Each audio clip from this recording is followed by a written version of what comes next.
Shabbos, Parshas Beshalach, Beshalach, Parshas. Finally, Parshas shoos us out of Mitzrayim. We're going out with splendor and glory.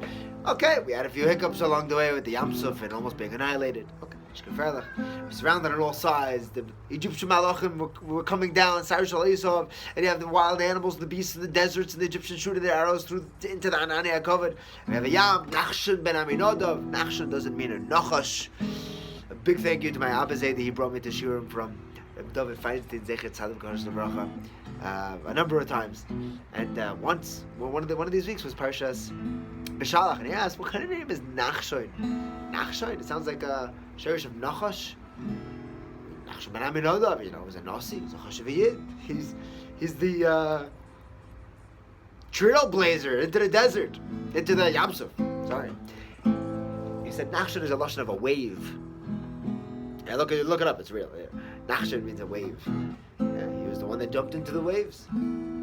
It's interesting. He got this name when he was, at his bris milah.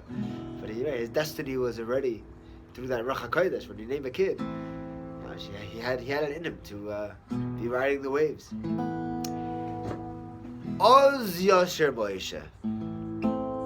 Aleph Zayin is Gematria 8. Yeah? Good. You don't need a kailal for this one. Oz Yosher Moshe. 8 is a level above Teva. 7 is Teva, everything natural, the regular order of the world. 8 is when things go above and beyond. We see this at Chanukah, the 8 days, Yeshmin Yatzeres, which, it's the extra. It's beyond nature. What happened at Kriyas Yam Suf, no one thought it was natural. The Rebbeinu Shalom brought a wind to give the people the Bechira to be able to say that it was a natural occurrence. The Ma'isa, every water across the globe was splitting. So there was definitely, Oz. When you go beyond what is expected, what is normal, what is natural, what is the day-to-day, there's an incredible joy in there. We just had Tu B'Shvat, and I sat down with the Heilige Bacher of Derech HaSamech, and I said, what are we celebrating? We're celebrating Paris. How do you say Paris in Hebrew? How do you say fruits in Hebrew? Paris. How do you say Paris in English? Fruits? No, Paris in English is not fruits. Paris in English is productions, productivity. Your children are your Paris. Your mitzvahs are your Paris. Paris same Mazev, I can't campus Lamabah. How do we internalize those pairs? How do we get those pairs to be part of us? It's us. When you take it beyond the natural humdrum, these are the things that I can do. I can wake up at this time, I can do this amount of mitzvahs and this amount of learning biratzufas. When you push it past that, you take it past 7 to 8. When you take it past, I know I can learn for 15 minutes. That 16th minute is your Oz Yoshir. It's l'malam min ha-teva, it's l'malam min your teva. And there's no greater song that we can sing for Hashem, no greater simcha that we will feel, than to be able to push past those boundaries. The Aral Roth, the Heilige Shem Reb Munim, the father-in-law, told us, Aaron Chasidus, one of the masters of Chassidim. When he was young, he writes that he did not enjoy Torah. It wasn't his thing, it wasn't talking to him. But he reads, Adam Kiyamas Ba'oihel, oil is Torah. When a man dies in the oil in Torah, to get Torah, you have to kill yourself off of it, the Gemara says. You have to die learning. So he said, you know what? I really want to learn. That much he wanted. It wasn't working. I have to kill myself. How am I going to kill myself? So he says, this is what I'm going to do. I'm going to go home. The first sefer that I pull off the shelf, I will learn it. Beginning to end. No excuses, no matter what. Even if I have to die doing it. I'm all in. And with that determination, with that commitment, he went home and he ran his fingers across his bookshelf. And he stopped. The rush on Mishnayos Mikvois. Not so many people know how to make a mikvah kosher. There's a couple of experts, specialists. You call them in, they make you kosher mikvah. The Mishnayos is not like, it's not talk for koyin. It's like, it's technical, it's irrelevant. It's like, it's not like the juicy type of a. Is what he picked off a shelf. You expect to, you learn about the malachas and Shabbos. No, Hashem gave him the voice, and he said, "This is what I signed up for. This is what I'm doing. I'm going to sit here and I'm going to learn the cover to cover. If I die doing it."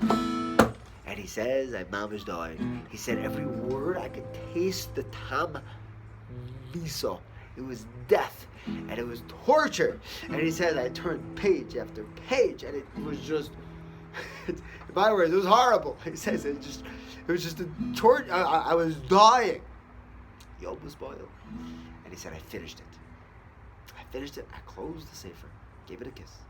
And he said, I got in my heart, I knew Adam Belibi. A new person came and took over me. And said, from then on, Torah is the sweetest, most delicious thing in the world, as it is. He was a born-again Talmud Chacham.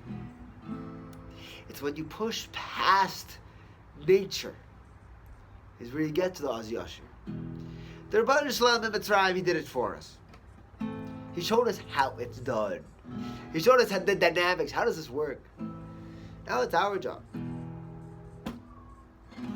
Now it's our job to push ourselves to be bigger and better and more than. And Be'ez Hashem, all the tefillas that we have on Tu B'Shvat, that we should have Paris, we should have Bonum, B'nei Bonum, Moskim, Torah for mitzvahs, should all come true. And we should be zecher not only that we should be successful in killing ourselves in Torah mitzvahs, and we should be successful in pushing ourselves past our limits. We should see our children doing the same. For Torah, for Kedusha, for Kiras Halakim. V'zakeini legadel, bonim uvnei bonim, chachomim ulevoidim. Oy avei Hashem yirei Anshe yemes zera kodesh Hashem dveikim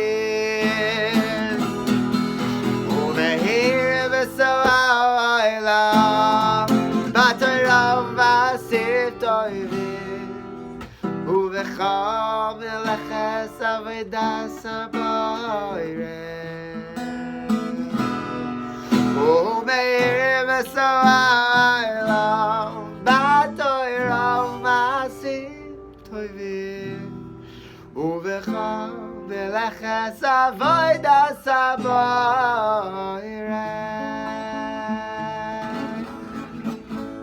Good Shabbos.